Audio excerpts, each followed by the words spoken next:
கர்த்தர் உங்களை ஆசீர்வதிப்பார். ஆண்டுகிட்ட வரும்போது கர்த்தர் விடுவிப்பார். எல்லா செய்வின பிரச்சனைகள், போராட்டங்கள், எல்லா பயங்கரமான காரியங்கள் எல்லாவற்றிலும் கர்த்தர் விடுவிப்பார். சாட்சியாக நிறுத்துவார், ஆசீர்வதிப்பார். வாங்க ஆண்டுகிட்ட வாங்க, அவர் உங்களை விடுதலை தரேன் சொல்றாரு. வருத்தப்பட்டு பாரம் சுமக்கிறவங்கள எல்லாரும் எண்ணத்தில் பாருங்கள், நான் உங்களுக்கு லேப்பாடுதல் தருவேன் சொல்றார். அவரே சொல்றார், என் நுகம் மெதுவாயும் உன் சுமை லகுவாயும் இருக்குன்னு சொல்றார். வேண்டிய பிள்ளைகள அவருடைய நுகம் அவரை தேடும்போது ஒன்றும் பாரமே இல்லை.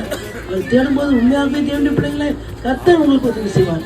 எல்லா செய்வின பிரச்சனைகள், தீராத வியாதிகள், தூங்க முடியாத கஷ்டங்கள், எல்லா பலவீனம் எல்லாவற்றையும் கர்த்தர் விடுவிப்பார்.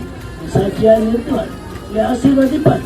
வாங்கப்பா அன்பான பிள்ளைகளே வாங்க. எப்படி ஏன் வர்றதுன்னு யோசிக்காதீங்க. வாங்க கற்பட்டு வாங்க, கர்த்தர் உங்களை விடுவிப்பார், சாட்சியாக நிறுத்துவார். அல்லேலூயா, அல்லேலூயா, அல்லேலூயா. கர்த்தர் உங்களை ஆசீர்வதிக்க வல்லவராக இருக்கிறார். எல்லாரும் வாங்க, ஆண்டுட்டு வாங்க. நாமத்தினால உங்களுக்கு ஒரு விடுதலை தர வல்லவராக இருக்கிறார். இன்னும் கால தாமதமேனோ